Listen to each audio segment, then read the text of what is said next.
Meron tayong bago. Hako portable soldering iron. Yan. Bali ito made in Japan.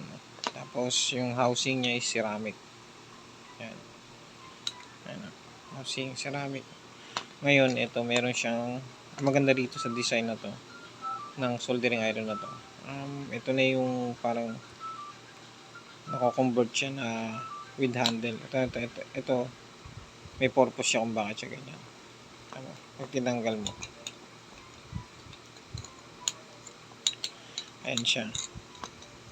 Ayan yung pinakadulo niya, soldering.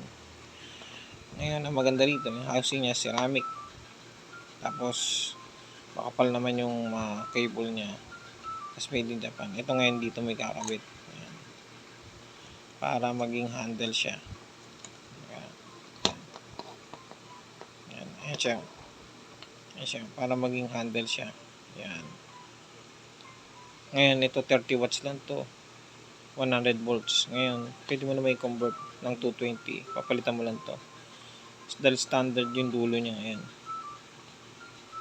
Tsaka kunyari pag mainit pa siya, pwede mo na siyang isara para hindi ka makapaso ng iba. Ayan. Isasara mo lang siya. Ayan. Ikakabit mo lang ulit dito na ganyan. Right. Ayan. Ngayon magiging harmless na siya, hindi ka na makakadisgrasya ng ibang tao. Ayan.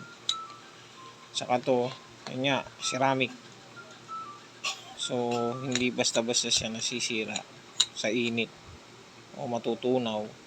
Nga lang medyo babasagin to pag medyo malakas-lakas ang bagsak o namalibag. Ayan siya. Ayan. Hako brand. Made in Japan to. Portable. Ito yung model niya 905. Ayan.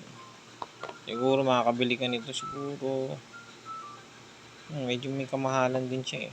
Nasa 1,000 rin pag tinignan mo yung price. Ayan. So, ito lang. Okay. Thank you.